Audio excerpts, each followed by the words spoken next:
Back Excellent. again. We are back. I really do enjoy this topic, talking about reading. We're going to talk about some of the benefits today. We're going to talk about some other stuff, like with regard, just some other, we'll just talk a little bit and cover some ground because there's lots to share, but we don't need to get into the science of reading. I mean, there's stages of reading, there's types of reading. We don't need to get into that kind of stuff. If you want to know more, Google, of course, has so much information, as well as YouTube. I mean, you can look stuff up and you can find so much content. My goodness. They say, what is it today? Like we have so much access to information at our fingertips. It's crazy. So let's start out today. Cindy and I are going to talk about some benefits. Sorry, what's that? That's the fun part, having it right at your fingertips, because I think, oh yeah, I got to look at that one. Yeah. It's true. It keeps us sharp, and yet sometimes I know Trevor growls. He's just like, don't look at your phone anymore. I'm like, you're right. You got to be present too, right? There's a balance. Technology can kind of pull us away sometimes, but there's a time for everything. So let's talk about some benefits of reading, Cindy. So I've got just a few notes here.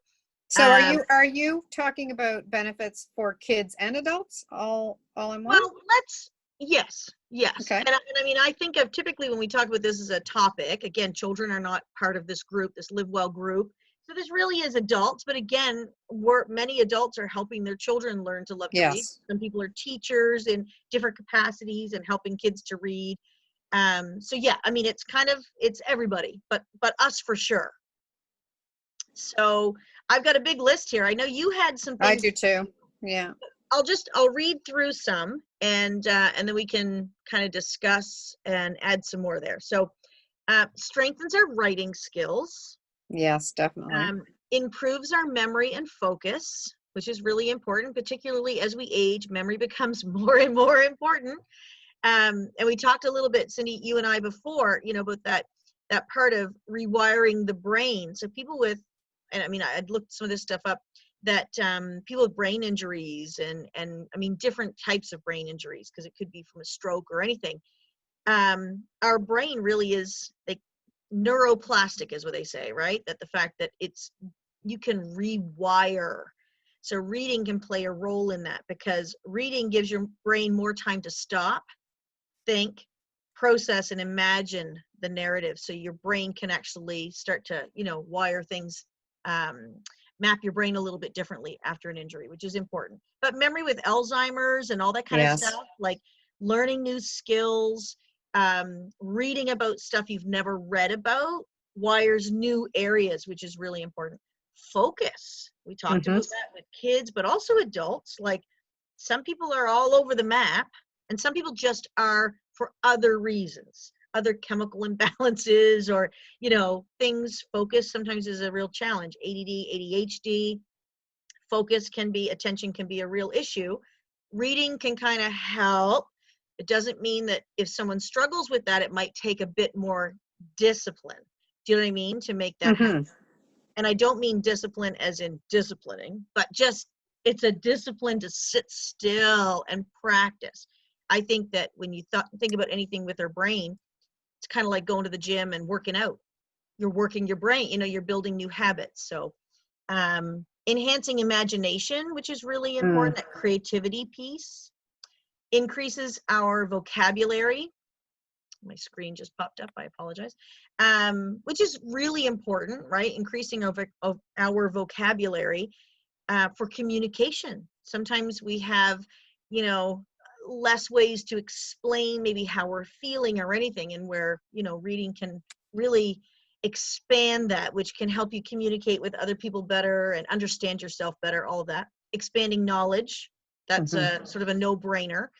Again, some people are reading for fun. Some people are really reading for learning, that kind of thing.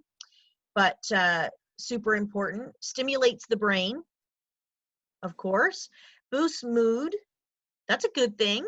How many people, just feel like flatline sometimes? You're just like, like Jacob would say, "Meh," the words that they kind of use, but it's just like blah, right? So to boost mood, sometimes you can read, it can kind of lift you up.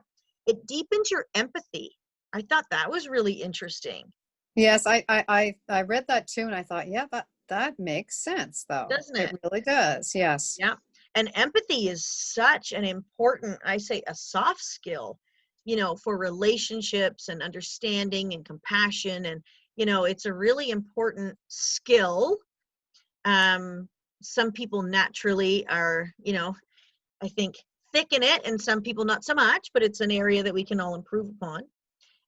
Helps you relax, right? Slowing down, great to do before bed or that kind of thing. Lowers stress. Actually, the Hmm.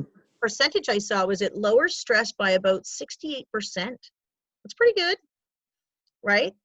I think it actually said it lowers your stress better than one was having a cup of tea and one was doing something else.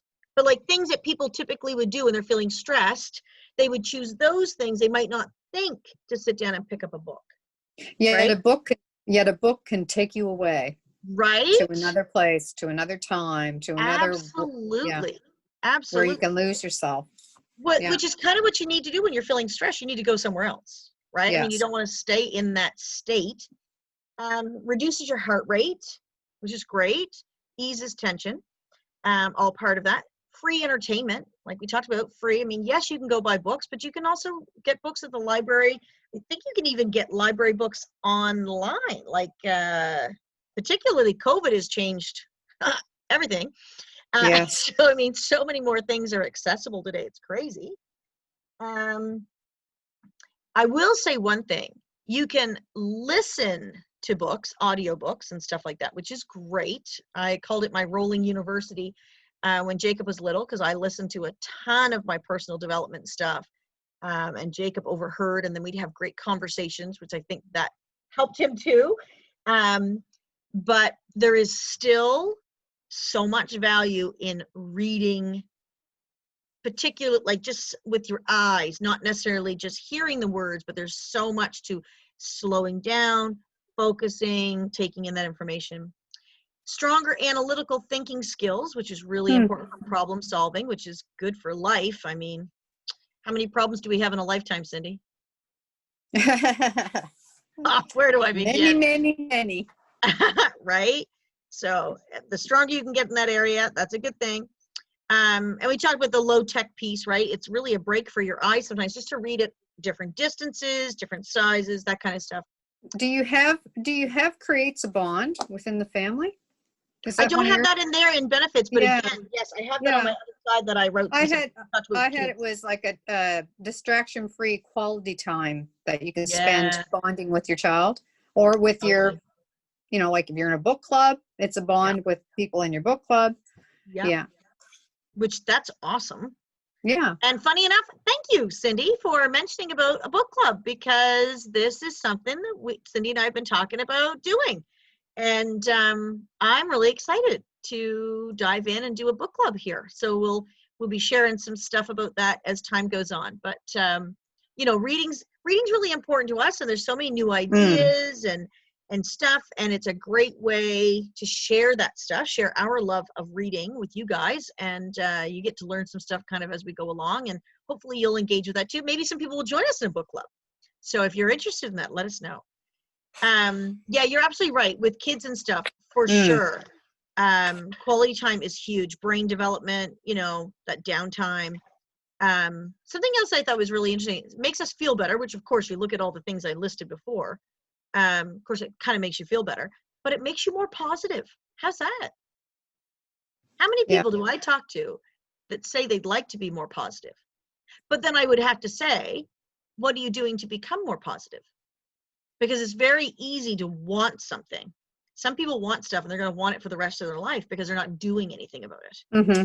right? Because you can Yes. change just about anything, but until something changes, nothing changes. So, and reading is a really easy way to sort of dip your toe in the water and get some new ideas. Even, about that, you want to be more positive. There's books about that. My gosh, I can go over here in my library and I don't have any books about happy, work happy. I'm blind at this age, I think. I see they're there, but I said, it's there's so many things. It doesn't matter what you want to learn about or where you'd like to grow personally. Somebody has taken 20, 30 years and mastered that area and written more books than you could possibly imagine. And awesome books. Yeah, Yes. exactly. So So there's so much value you can add. do you have on that list, reading can amuse you? Well, entertainment. Yes, entertainment. Yeah. Yep. But Yeah. amuse you. I like that word. Yeah. That's a Yeah. much better. See, there's a word from a reader. And Amuse it just feels good. it also encourages you Yeah. to read more, Yep. to find things that you really like to read.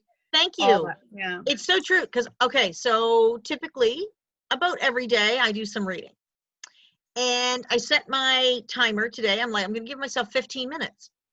That's something I do want to share, is that if you don't like to read, if you're like me through a period of my life where I seriously thought I hated reading, I wouldn't read, because if I was to sit down now and read, I would read for too long.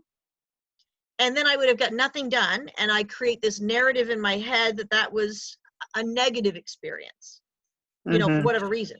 Even though the content might have been good, but it was too long, or, whatever. Or I wouldn't read because I would think it would take too long. I would recommend to people, if you don't like to read for a minute, read for 5 minutes. I say the same thing about meditation.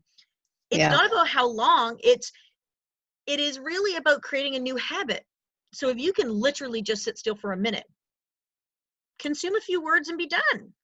And then do the same thing tomorrow and the next day and the next day. And you will build a bigger interest, because you'll stick around a little bit longer eventually. Like, you just will. So I set my timer today, 15 minutes. And I sat there and I got to the middle of a chapter. I read several chapters, but I stopped when the timer went in the middle of the chapter. I'm like, how many more pages is that? No, I need to finish that chapter.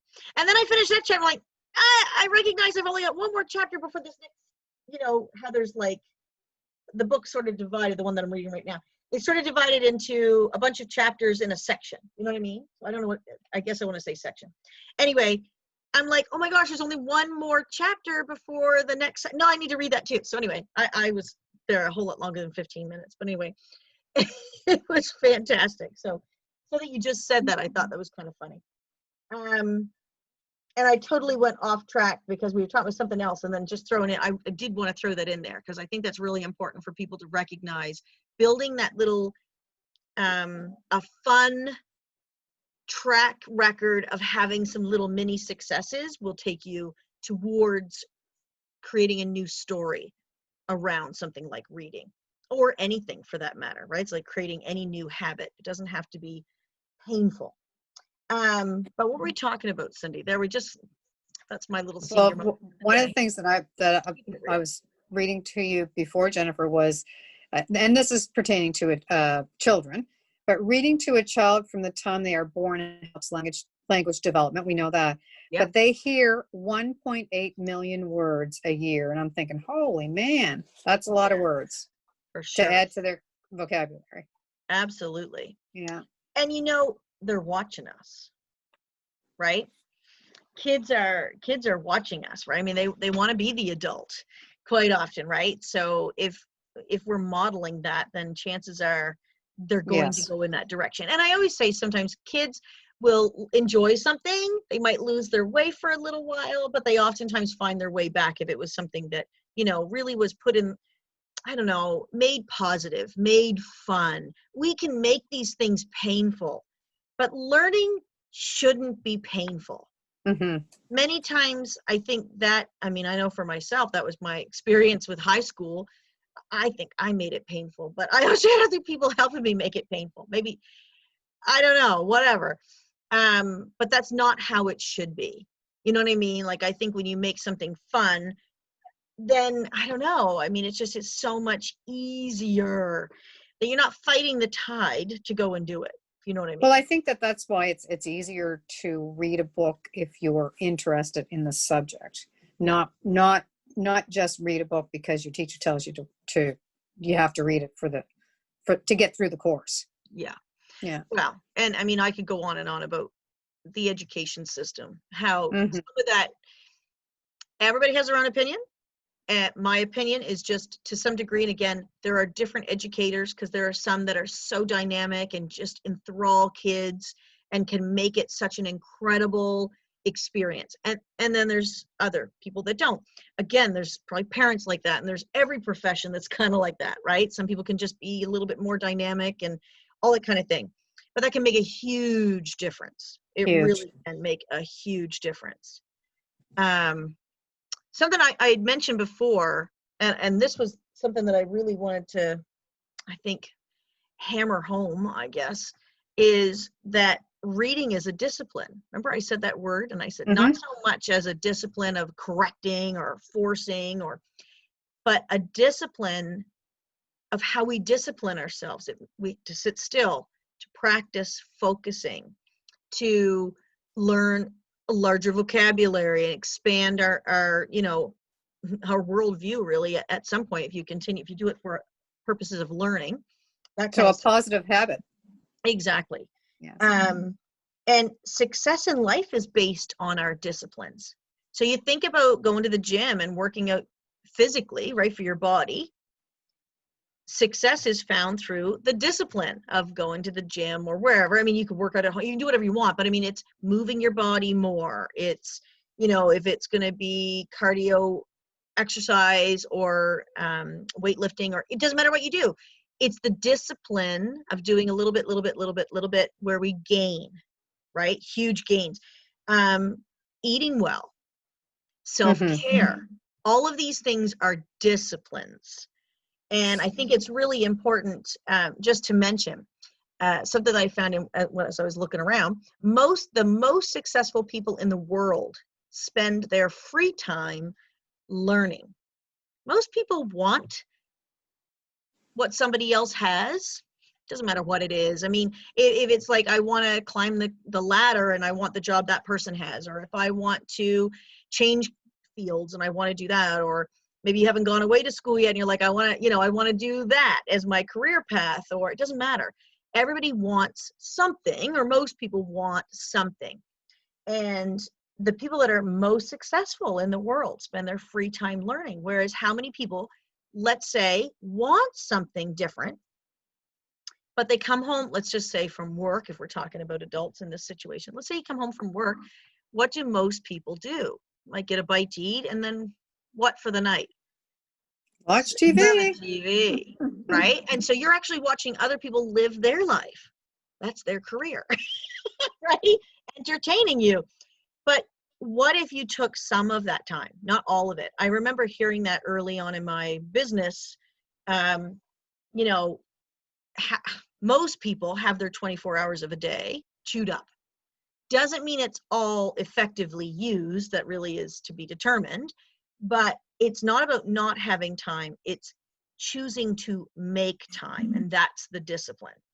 So choosing to make time. And in this situation, when I think about learning something new, improving our life, I mean, so much of our Live Well community is about sharing ideas about self-care and investing in yourself. And reading is just one of those great ways that we can do that. And like Cindy said, reading is self-care. Exactly. Reading is self-care. It like totally find something, and if you have a difficult time finding something, find something to read that you love, like a subject that you love, and then you'll find that after you finish that you'll expand into other books that are similar, and like you can get the things that you love out of those also. That's how it kind of went for me, especially in the self-development part of my journey. Something else that I really like, and I'll mention this just because it helps me as well. Sometimes I really connect with an individual or a style, like a style of maybe, I don't know, who they are, how they present themselves, maybe how they share ideas, the energy level, like whatever it is might attract you. I go sometimes to YouTube and I'll look up a topic. Let's say if there's an area of my life that I'd like to improve. Let's just say self-care, for instance. And I want to go into YouTube and I'm going to type in self-care. And all these things are going to come up and I'm going to go through, and there's a million people with ideas, and maybe you want to hear them, maybe you don't. But you can go through and you can start to see the people that really have put some professional aptitude to that topic at hand kind of thing. And oftentimes you're going to find that they've either written books or they are talking to people who've written books, and you'll find like, well, I like her name or his name, or, you know, man, I really love how they talked about this and they mentioned this person. Well, if I like them, I might like the person they mentioned. And then you can kind of go and find out, well, let me learn more about that person. Oh, they wrote this book. I want to check that out. You can even go to sometimes Google Images, or information for that matter, that you could do a search and check out the book title. And you can check out, sometimes I go to Google Images and I'll say quotes from that book. Yes. And I read a quote and I'm like, oh, I got to read that book. Like, I got to read that book now. Like, I'm hooked. And I've read a quote. I love quotes. But those can be some really great ways to find sometimes authors or whatever on particular topics that are going to probably more likely resonate, so that when you pick up the book that you're like, that was worth it. And Cindy, you made a really good point in, I think it was our last recording, saying something about if a book, or maybe we talked about it beforehand, I can't remember, but worth mentioning. Sometimes books will speak to you in a sense. Like, you start a book. I mean, I've got a fair amount of books, and I got more books than that, but you know, let's say I pick up a book and I'm like, the title grabs me right now, but I start to read, I'm like, kind of flat. Like, it's really not grabbing me today. Doesn't mean it's not going to grab me, but it's not grabbing me today. I put the book down. Even if that's the book that I've been reading for a while, like, if it's not resonating with me right now, it's the universe kind of telling me, or my gut telling me, that I'm not supposed to read this right now. Not for any particular reason, but this is not going to resonate. I'm going to go through some words. You won't get anything out of it. Paragraphs, and I'm not going to get anything out of it. Exactly. Yeah. So it's not time well spent, because I'm not going to necessarily get any of the benefits from reading that right now, but maybe something else I would gain some value from. Anything else you kind of want to add on that, Cindy? No, I think you covered everything that I had. Well, I was going to touch on, you know, like, it's like, people, like, reading is good. I mean, even people like, I have some friends that only read magazines, but they're still reading. Absolutely. Right? Absolutely. So, and there's still, and some friends are more visual than others. So they get more out of a magazine, like reading an article on a magazine with pictures and all that stuff, than they would reading a book. So that's another like little way to spark your interest. You raise a really good point there, Cindy, that reading is an experience. And for self-care to truly be self-care, you need to pay attention to how the experience feels. That's right. And if it feels good, do it. If it doesn't feel good, maybe do it different, or do something different. But at the end of the day, it should feel good, or it's not really self-care. What I'll say to that is, I don't know if anybody has ever experienced this, but I have, different times where we're judging ourselves perhaps on somebody else. For instance, I don't read a lot of fiction. I really don't read almost any. So that, like, I've read probably a handful of books in my entire life, and I'm creeping on 50 of fiction. But some people love it, and I love that they love it. Like, that's fantastic. There's huge value in that. That's not where I go for my entertainment. But sometimes people, they read certain, I don't know, authors, whatever, of some, whatever, maybe series, and, really good authors. And, don't feel like, if that doesn't resonate with you, right? If some material, somebody's like, oh, this is the best thing in the universe, and that doesn't resonate, be mindful that you don't create a narrative or a story in your mind that I don't like to read, or something, like, really, you don't like to read that. Mm-hmm. That's it. Like, think about the whole thing as an experience. Self-care should be something that feels either like nurturing, add value, empowering, add energy to, like, it really is something that is adding value to you, whatever that is. And there's no cookie cutter to what any of us need. And you don't have to like what somebody else likes for it to be important and valuable for you. So, really carve out your own path, and know that reading can be a great part of it, but be open to figuring out what is the right material for you. What's the right time to sit down for you in a day? What is the right time frame to sit down, or, whatever, and read that kind of thing. Like, just make it yours and be okay with that. What do you think about that, Cindy? Well, I'm just thinking of, like, I am part of a book club. Yeah. And so I have tried to expand what I enjoy. I pretty much know what I don't like, but it's the different interpretations of the book. Like, there could be like 9 people in the group. And I remember the first book that we read, it was a good book, but somebody had an interpretation of the way a character was that a lot of us never even crossed our mind. Wow. And as she was explaining why she thought that, you could see where she got it. That's another thing, because when you read a book, it's much different than watching a movie. Yeah. Because a book, you have to use your imagination. Yeah. You have to paint a picture. You have to, like, when, I don't know if you've ever watched the Diana Gabaldon series that's on TV, The Outlander. Oh, I've seen bits of it. I gotta let my dog out. Yeah, it's like I lapped that up from book 1 to, I think there's 6 books, and they're very, very thick. Books of that? Oh yeah. Oh, wow. Before the movie came out. So I remember asking my younger sister, I said, so they're coming out with a movie, and she goes, I can't watch that. And I said, what do you mean? She goes, they can't possibly make the hero and the heroine what I have in my head. And I'm thinking, you're true. right. It is true. very true. Yeah. Sometimes it works out, but it did for me. Yeah. And I think that's the challenge sometimes. I've heard many people say that the book is so much better than the movie, but you can only fit so much in a movie, and they oftentimes have to cut things out. Yeah. So kind of, you lose some of the whatever, but from the book. But that's kind of a fun experience, even to see, like, wow, like that's how somebody saw him in casting. Yeah. I don't know. He had a lot to live up to, let me tell you.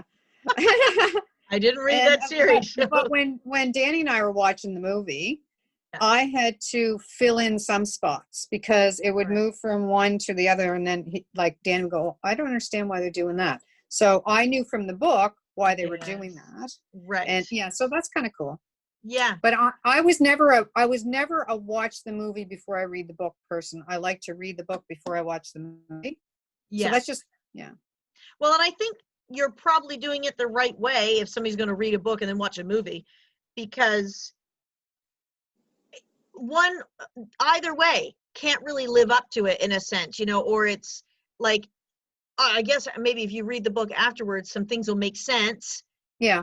But it would be confusing to begin with. You know what I mean? Like if some of the details are cut out and you didn't know. But reading the book, I think the hardest part sometimes is in character selection, like finding, because everybody is seeing something different in their mind.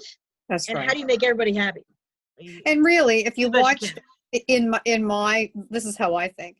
If I'm going to watch the movie before I read the book, then I'm already going to have the characters painted in my head. Yeah. And I'm already going to have, like, even like what the house looks like, if there's a house in there, what everything looks like. Whereas I would rather use my imagination first. Yeah. And then go to the movie. And I've watched a lot like that. Nice. So that's just mine.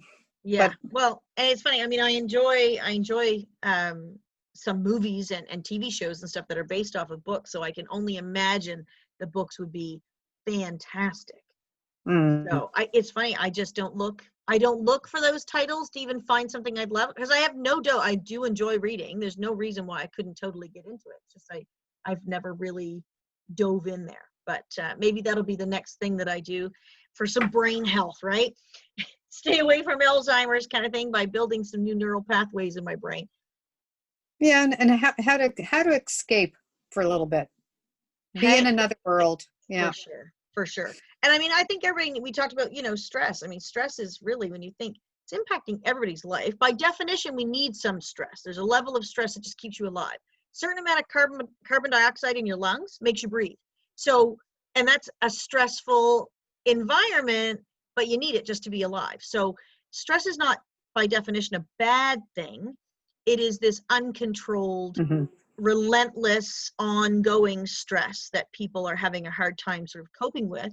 And I think that, again, we're coming back to exactly why I'm so passionate about our Live Well community and talking about this topic of self-care. And I don't care if it's taking the time to wash your face, nourishing your body well, moving your body, being part of a community of like-minded people that share ideas, and It's or if it's reading, or it's everything that we do. Yeah, and self-care is just huge. Like there's it is, I mean, and it's never ending.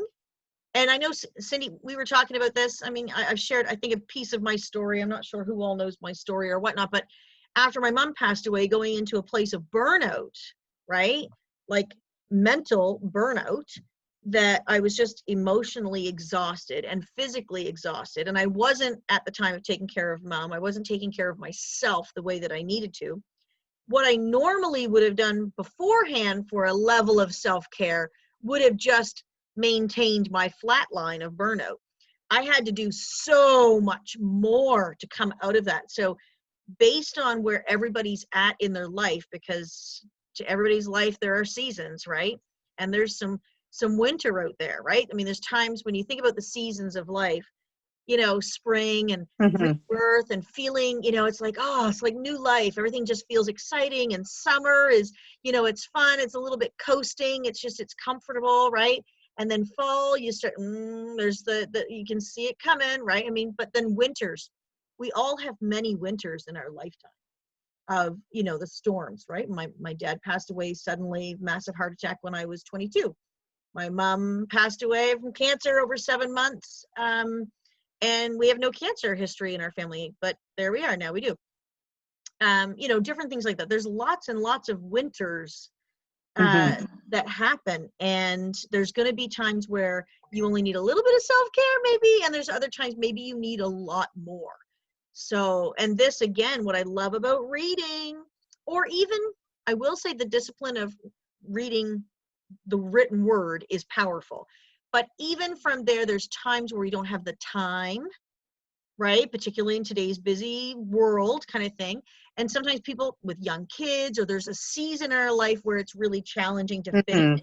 Audiobooks, podcasts, there's so much available to people. I love podcasts and I love audiobooks, especially like audiobooks in the car if you're going on right? Like if I'm going back and forth to my daughter's, I've got an audiobook on, or the podcasts are really awesome too. Yeah. I talk about that all the time with new business partners and stuff too. It's like, people say, it's easy to say, I have no time to read. Yeah, I understand. But you're not going to find time, you make time. So where can we fit it in the day? Maybe it's a commute to work.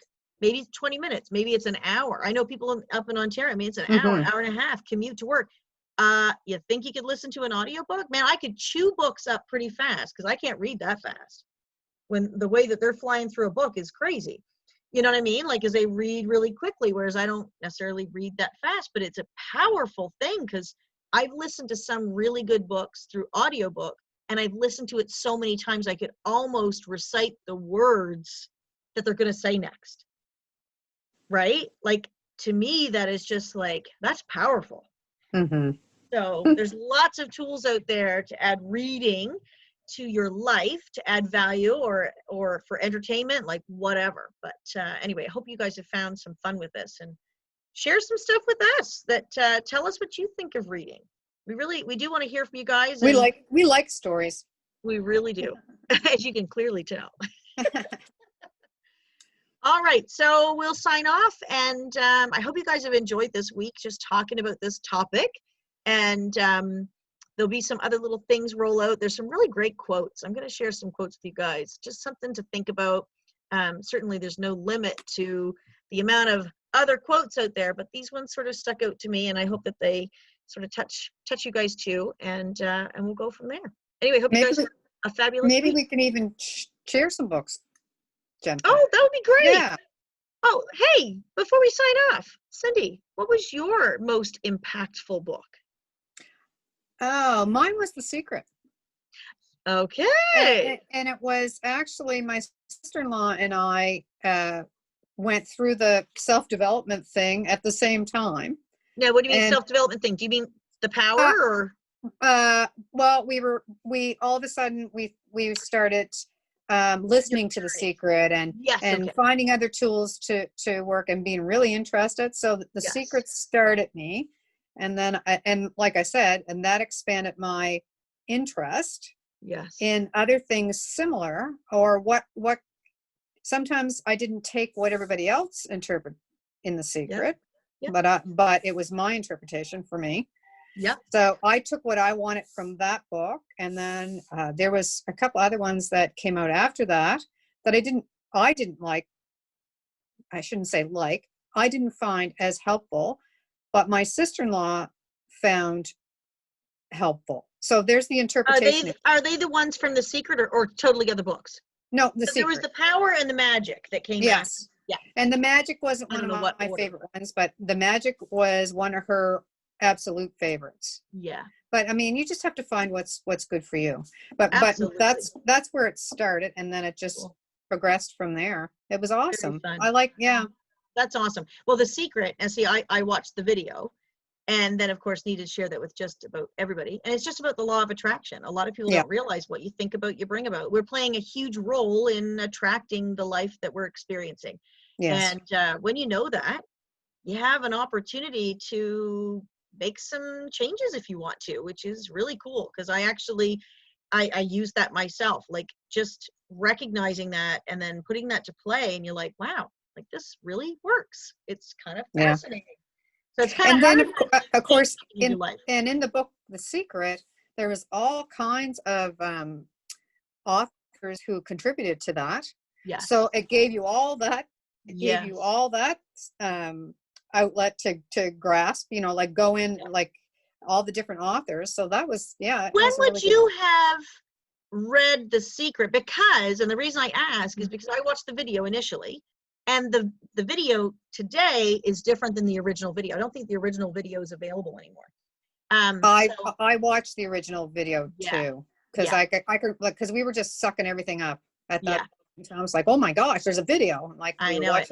Because that's where Abraham Hicks is not in the new version. She used to be, though. Yes, she was. And that was where I'd first, I think, heard about Abraham Hicks. And anyway, so fascinating, because I mean, that's pretty powerful work. I know we've talked a lot about Abraham as well, and the teachings of Abraham, and pretty fascinating. But yeah, so I mean, there's just more to it than just what The Secret taught. That's where Abraham Hicks goes. That's right. A little bit off, but at the end of the day, it was a really wonderful introduction to a really it was topic. Yes. Yeah. So, well, thank you for sharing that. It's funny. I don't know if you guys have read or watched The Secret. If you haven't, you really should. So anyway, we'll sign off for today. And there's another one too. Oh, what is that called? The Shift. Oh, and that's did I tell you about The Shift? Dr. Wayne Dyer. He's a really good one too. Yeah. It's a shame he's passed away now, but man, I tell you, there's so much wisdom out there. The Shift is really, it's powerful. And he's got lots of podcasts. Lots of podcasts. Well, there's no end to the information out there about, things that can really just pour like value into you, pour life into you. As I said, honestly, sometimes I listen to that stuff, I feel like I've got like fresh air in my lungs. You know what I mean? Like a fresh perspective, and I don't know. It's really powerful. So anyway, hope we sparked some people to check out some new titles and some people and see what you come up with, and let us know. So we'll sign off, and hope you guys have a fantastic day. Bye. Bye.